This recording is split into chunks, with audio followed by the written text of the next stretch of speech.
안녕하세요. 반갑습니다, 여러분. 코로나19 바이러스 백신 야구보서를 벌써 세 번째 시간을 맞이하게 됐습니다. 여러분과 함께 하게 되어서 너무나도 기쁘고 감사합니다. 지난 시간에 야구보서 1장을 우리가 함께 다루고 봤는데요. 오늘은 야구보서 2장을 함께 공부해 보도록 하겠습니다. 여러분, 지난주에 저와 약속한 부분은 야고보서 2장을 두 번 읽어오도록 말씀드렸습니다. 그래서 야고보서 2장 첫 번째 읽을 때는 편안하게 읽으시고 두 번째 읽을 때는 밑줄을 그으시면서 궁금한 부분들을 여러분 체크하면서 읽으시면 더욱 유익할 것이라 말씀드렸습니다.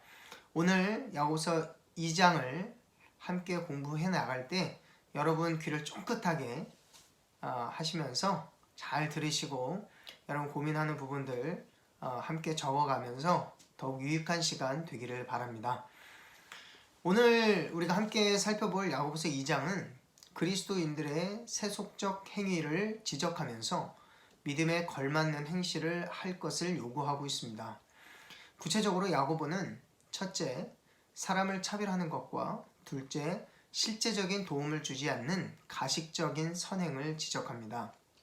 어줍지 않은 선행은 마음속에 있는 믿음의 문제임을 말하고자 하는 것이죠. 예를 들어 고속도로를 달리는 차가 갑자기 동력을 잃고 멈추어 버리게 된다면 차량 내부에 분명히 문제가 생긴 것일 겁니다. 연료가 떨어졌거나 아니면 엔진에 문제가 생겼을 수도 있겠죠. 여러분은 문제가 있는 그리스도인들을 대할 때 저런 사람이 정말 그리스도인인가 하고 생각해 볼 수 있지 않겠습니까? 이와 같이 야고보는 믿음을 가진 자가 세속적인 삶을 살아가는 것을 모순이라고 느꼈던 것 같습니다. 2장에서 야고보는 행동하지 않는 그리스도인의 실체를 파헤치는 방식을 사용합니다. 물론 오늘 본문에는 약간의 논리적인 비약이 있을 수 있습니다. 그 부분도 우리가 함께 살펴보면서 해결해 갈 수 있으면 좋겠습니다. 이제 질문과 답을 통해서 우리가 야고보서 2장을 더욱더 자세하게 공부해 보도록 하겠습니다. 첫 번째 질문입니다. 야고보서 2장 1절에서 야고보는 믿음의 행위로 무엇을 명령하고 있습니까? 정답은 사람을 차별하여 대하지 말라 이렇게 명하고 있죠. 차별한다는 것은요, 누군가를 홀대한다는 것입니다. 누군가를 평등하지 않게 대한다라는 것이죠. 두 번째, 야고보는 사람을 차별하여 대하는 행동을 어떻게 설명하고 있습니까? 야고보는 차별하는 행동을 악한 생각으로 판단한 자가 되는 것이라고 말하고 있습니다. 야고보는 차별하는 행동을 지적하면서 점점 그 심각성을 격상시키죠. 이를 죄의 문제 그리고 믿음과 구원의 문제로까지 확대해서 다루어야 한다고 말하고 있습니다. 어떤 사람은 이를 논리적인 비약으로 볼 수 있겠지만 성경은 야고보의 논리를 인정하고 있다는 점 기억해 주시길 바랍니다. 세 번째입니다. 야고보가 차별하는 행동의 예로 무엇을 들고 있죠? 야고보는 각 회당장들을 가리켜서 지적하고 있는 것 같습니다. 회당에 나오는 자들을 대하는 태도가 공평해야 한다고 말하는 것이죠. 회당이란 각 지역으로 흩어져 있는 디아스포라 유대인들이 모이는 공식적인 집합 장소였습니다. 여기서 예배를 드리기도 했고 토론을 하기도 했고 학교의 역할을 감당하기도 했습니다. 심지어 사법적인 절차를 집행하는 곳이기도 했습니다. 이곳에는요, 유대인들의 종교 모임 장소였지만 누구나 출입할 수가 있었습니다.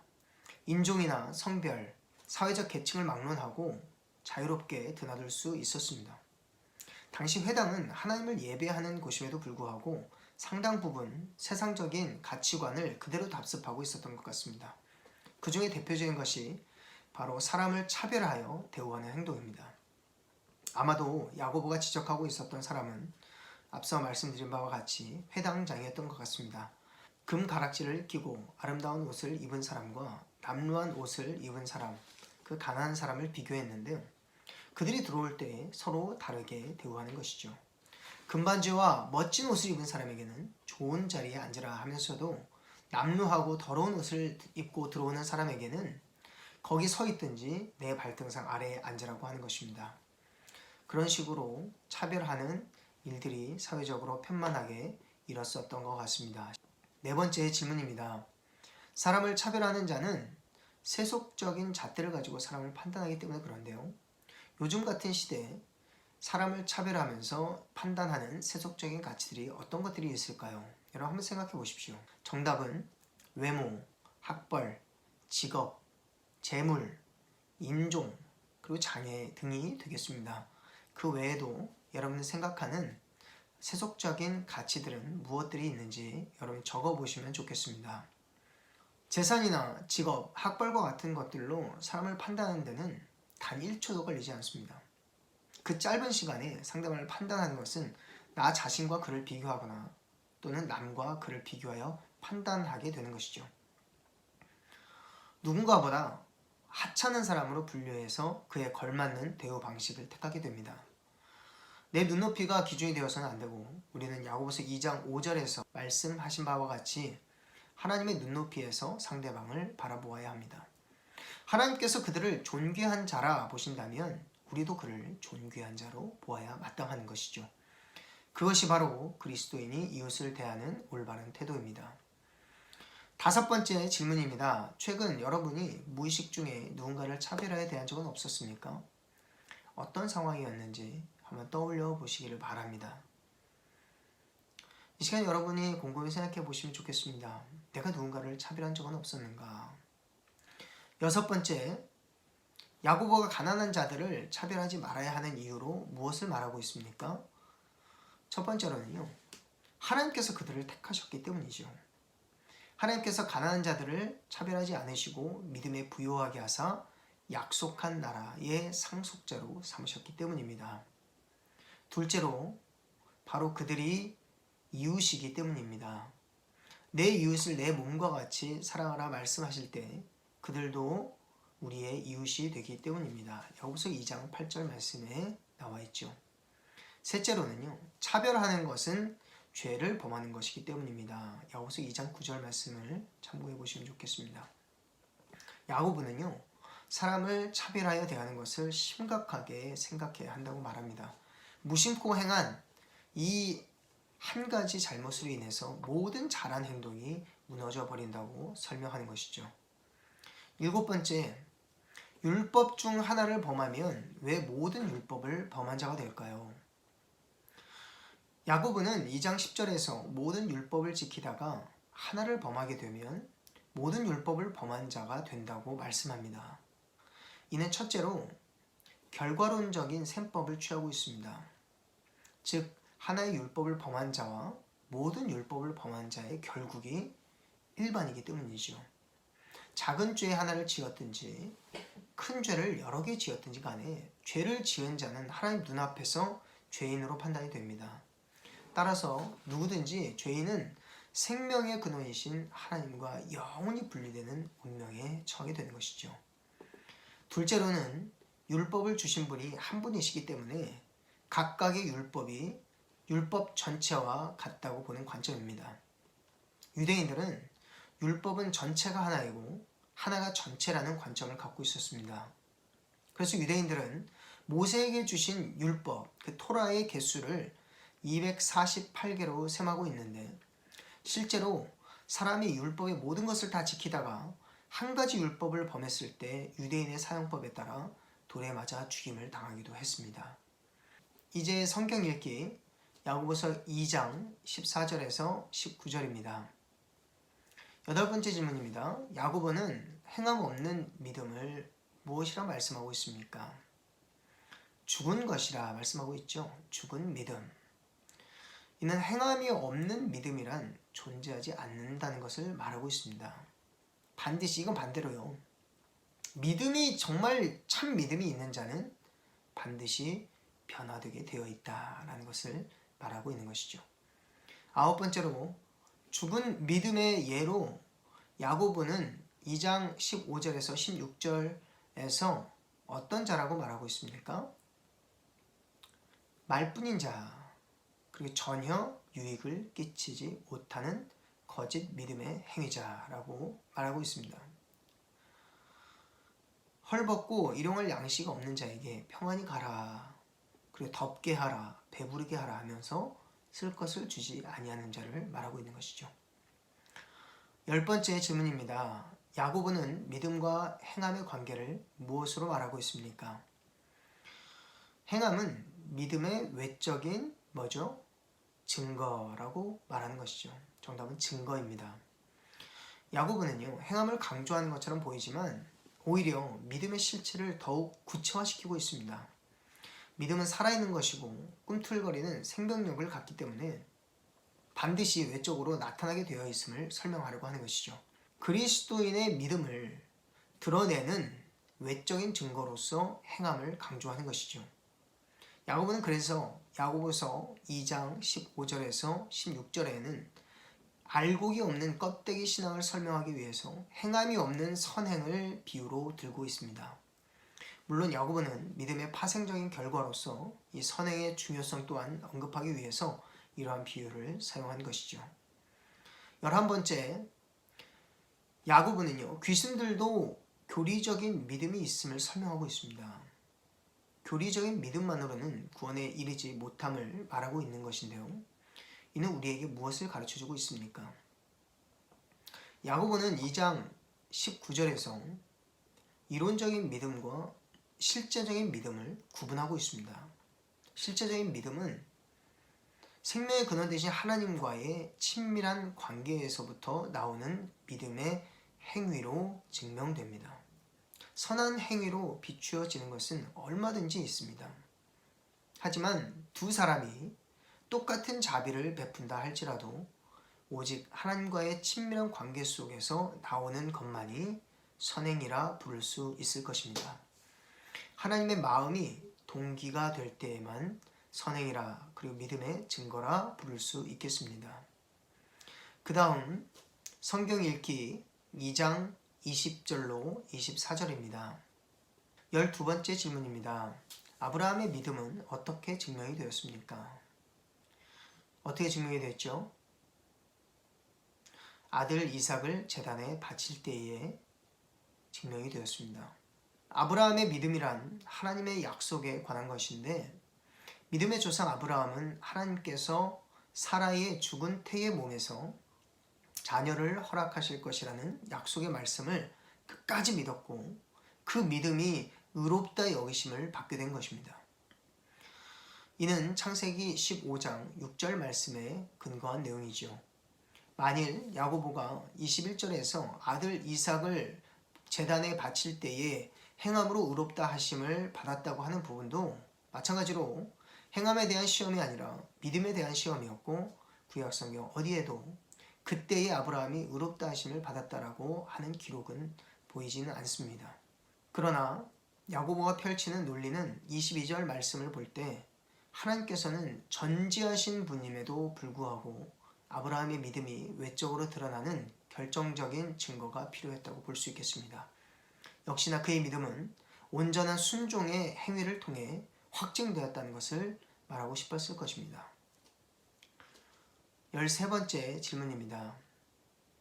아브라함의 믿음의 행위를 그리스도인의 선행과 어떻게 연결지을 수 있겠습니까? 일단 정답부터 말씀드리면 믿음의 파생적인 결과로 연결지을 수 있겠습니다. 파생적인 결과 또는 열매로 볼 수 있겠습니다. 먼저는 아브라함이 이삭을 바친 순종의 행위를 모든 그리스도인이 갖추어야 할 믿음의 증거로서 설명하고 있는 이 선행과 연결시키는 것은 비약이 아닐까라는 의문을 가질 수 있겠습니다. 저는 여러 번 읽으면서 이 부분은 비약이 아닐까 그런 고민들을 했습니다. 왜냐하면 창세기 22장에서 아브라함이 하나님의 명령에 순종하여 이삭을 제단 위에 바치려고 했던 것은 야고보가 2장 전체에서 계속해서 강조하고 있는 이웃 사랑의 행함과는 사실 소원한 감이 없잖아 있기 때문입니다. 그것은 선행이 아니라 하나님의 약속의 말씀을 의심치 않는 믿음의 순종으로 볼 수 있기 때문이죠. 어떻게 보면 엄연한 차이가 있습니다. 또 한편으로 믿음의 조상 아브라함도 선행에 있어서는 그렇게 할 말이 많지 않을 겁니다. 사라를 누이라고 거짓말하면서 스스로 비겁했던 모습을 보이기도 했고 믿음이 없어 사라의 말을 듣고 이스마엘을 먼저 낳기도 했습니다. 그가 선행을 한 내용도 성경에 여러 부분 언급되기는 하지만 엄밀히 말해서 하나님께서 아브라함의 선한 행동을 칭찬하시면서 내가 의롭다 할 만하구나 라고 말씀하신 것은 아닙니다. 야고보 역시 아브라함의 행함으로 의롭다 하심을 받은 근거로 아브라함의 선행을 들지 않고 하나님의 약속을 굳게 믿었던 아브라함의 순종의 행위, 즉 이삭을 번제단 위에서 드린 행위를 근거로 사용하였음을 볼 때 앞뒤 내용 간에 약간의 거리감이 느껴집니다. 하지만 그리스도인의 선행을 믿음의 파생적인 결과로서, 믿음의 파생적인 열매로서 본다면 비약이라고 보기 어렵다는 점, 그리고 논리성이 떨어진다고 볼 수는 없다는 점 기억하실 수 있기를 바랍니다. 14번째, 여러분에게는 요즘 믿음이 어떻게 증명되고 있습니까? 하나님의 약속 또는 하나님의 성품에 근거해서 여러분의 믿음이 어떻게 증명되고 있는지 여러분들이 한번 노트에 적어보시면 좋겠습니다. 15번째 질문입니다. 야고보서 2장 24절 말씀을 보면 사도 바울의 이 신칭의 교리에 직접적으로 반하는 것처럼 보입니다. 이를 우리는 어떻게 이해해야 할까요? 야고보서 2장 24절 말씀을 보면 사람이 믿음으로만 의롭다함을 받는 것은 아니라 이렇게 직접적으로 설명하고 있지 않습니까? 이를 그럼 우리는 어떻게 받아들여야 될까요? 바울 서신 특히 로마서 4장 3절 말씀에 보면 아브라함이 믿음으로만 의롭다 하심을 받았다라고 기록하고 있는 반면에 야고보는 2장 21절 그리고 24절에서 믿음만이 아니라 행함으로 의롭다 하심을 받았다고 기록하고 있습니다. 이는 당시 수신자의 상황을 1차적으로 고려하며 해석할 때 이런 난제에서 벗어날 수가 있죠. 바울이 로마서와 갈라디아서에서 유독 이 신칭의 교리를 강조했는데 이는 당시 믿음 외에 할례와 율법의 일부를 지켜야만 한다고 주장하는 이단들의 교리 때문이었습니다. 반면에 야고보서가 기록된 목적은 다른 이유에서였죠. 잘못된 가르침으로 복음을 혼란케 하는 자들보다도 오히려 행위론적 무신론자들의 모순을 지적하고자 했습니다. 말과 행실이 일치되지 않는 지도자들로 인해 또는 성도들로 인해 다른 성도들마저도 유혹받기도 했죠. 이 때문에 바울은 올바른 믿음을 강조한 반면 야고보는 올바른 믿음 생활을 강조한 것입니다. 또 한편으로 야고보는 바울 서신에 대한 오해를 해명하기 위한 목적으로도 쓰여졌습니다. 바울이 가르친 이 신칭의 교리를 전적으로 동의하지만 충분한 설명이 부족해서 오해의 여지가 있다고 판단했다는 것이죠. 이 때문에 야고보서 2장의 내용이 바울의 이신칭의 교리에 직접적으로 반하는 것처럼 보이기도 하지만 사도행전 15장에서 야고보 역시 이신칭의 교리에 전적으로 동의한 사람이었고 오늘 본문을 자세히 들여다보면 오히려 바울의 이신칭의 교리를 뒷받침해주는 내용들로 볼 수 있겠습니다. 따라서 야고보 2장 24절에 기록된 말씀은 오히려 바울의 이신칭의 복음을 보완하고 보충해주는 역할을 감당했다고 볼 수 있겠습니다. 이제 결론입니다. 혹자는 야고보서를 이신칭의 서신으로 보기도 합니다. 믿음으로 의롭다함을 받는다는 것을 계속해서 강조하고 있고 또한 행함이 주제를 끌고 가는데 강조되고 있고 돋보이기는 하지만 단지 믿음의 증거로서의 행함으로 제한하여 설명하고 있기 때문이죠. 한편 야고보 2장에서는 아브라함이 행함으로 의롭다 여김을 받았다고 말하는데 그의 행함은 이웃에게 행하는 선한 행동과는 엄연한 차이가 있음을 확인했습니다. 즉 야고보서는 전반적으로 하나님의 성품을 닮은 자비의 행위, 즉 하나님의 큰 계명 중 하나인 이웃 사랑에 초점을 두면서 이야기를 전개하고 있습니다. 하지만 아브라함이 의롭다함을 받을 때에 그가 믿음을 증명해낸 행동은 일면 다른 성질의 것으로 볼 수 있는 것이죠. 믿음의 조상 아브라함은 하나님께서 사라의 죽은 태의 몸에서 자녀를 허락하실 것이라는 약속의 말씀을 끝까지 믿었고 그 믿음이 의롭다 여기심을 받도록 하게 한 것입니다. 이는 창세기 15장 6절 말씀에 근거한 내용이죠. 그리고 이삭을 제단 위에서 바칠 때에 의롭다 하심을 받았다고 야고보서 2장 22절에서 말하고 있는데요. 이는 이웃을 향한 선행과는 조금 다른 범주의 것입니다. 단지 하나님의 약속의 말씀을 끝까지 믿었는지 여부에 대한 순종일 뿐이죠.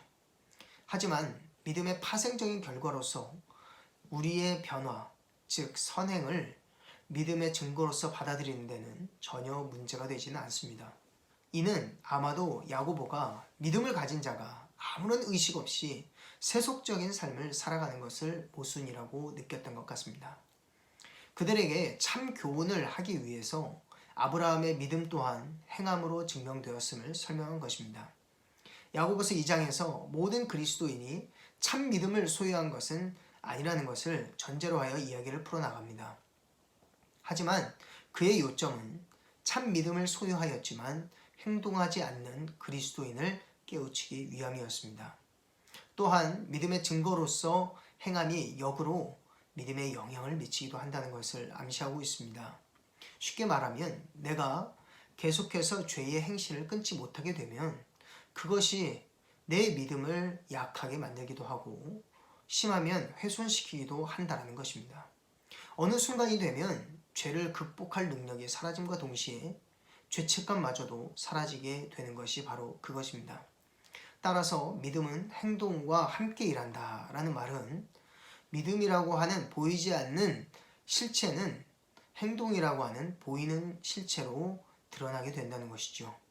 즉 행함은 믿음의 외적인 증거인 것입니다.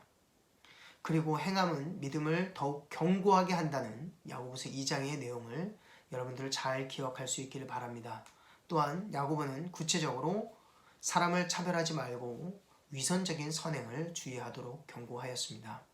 이렇게 야고보서 2장의 강의를 마치도록 하겠습니다. 여러분 어떠셨나요? 코로나19 바이러스로 인해 무기력해진 우리의 삶은 모든 믿음의 행위를 저해시키고 있는 것 같습니다. 말씀 속에서 삶의 의욕도 찾으시고 믿음의 본질을 이해하고 성장하는 시간이 되기를 간절히 바랍니다. 다음 주는 야고보서 3장 말씀을 읽어오시기 바랍니다. 2번 읽으시기 바라고 두 번째 읽으실 때는 밑줄 치면서 읽기 꼭 동참해 주시고요. 가급적이면 노트에 강의 내용을 정리하시면서 공부한다면 훨씬 유익한 시간이 되리라 생각합니다. 유익했다면 구독과 좋아요 눌러주시면 감사하겠습니다. 또한 여러분 출석 체크 반드시 꼭 기록해 주셔야 저희들이 출석 체크를 확인할 수가 있습니다. 댓글로 출석 체크를 부탁드리겠습니다. 행복한 하루 되시길 바랍니다. 마치겠습니다. 감사합니다.